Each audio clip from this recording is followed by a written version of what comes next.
80 kilometre की यह सड़क बनी है, भारतीय क्षेत्र में बनी है। लेकिन हमारे पड़ोसी देश नेपाल में इस सड़क को लेकर कुछ गलतफहमियां पैदा हुई हैं। लेकिन मैं कहना चाहता हूं कि नेपाल का जहां तक प्रश्न है, नेपाल के साथ हमारे केवल सामाजिक, भौगोलिक और ऐतिहासिक रिश्ते ही नहीं हैं, सांस्कृतिक रिश्ते ही नहीं हैं, बल्कि नेपाल के साथ हमारे आध्यात्मिक रिश्ते भी हैं। इस हकीकत को भारत कभी भूल नहीं सकता है। बाबा पशुपतिनाथ को हम कैसे भूल सकते हैं?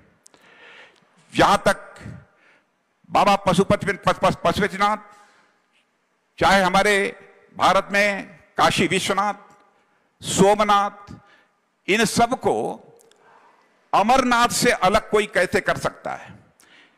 यह संबंध तो इस लोक का नहीं है, बल्कि यह मानता हूं कि यह संबंध दूसरे लोक का है, जो चाह कर भी कोई इसे बदल नहीं सकता है, ऐसा मेरा पूरा विश्वास है।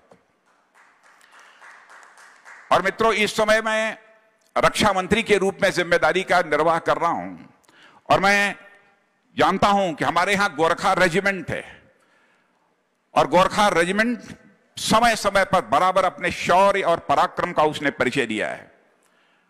और उस गोरखा रेजिमेंट का भी उद्घोष है, जय महाकाली आयो री गोरखाली, यह उसका उद्घोष है।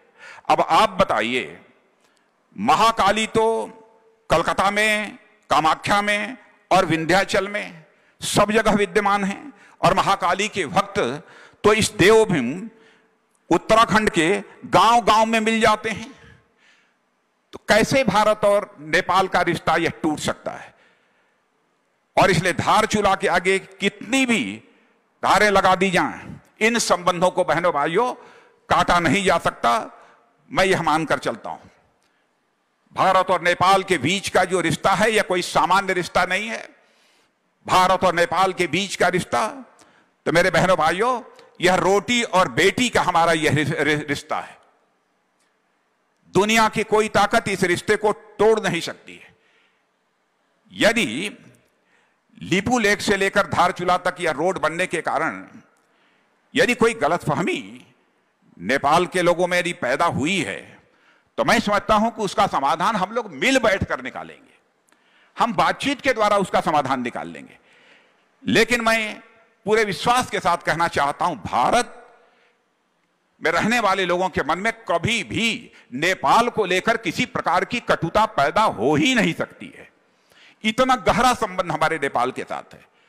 हम मिल बैठकर इन सब सारी समस्याओं का समाधान करेंगे।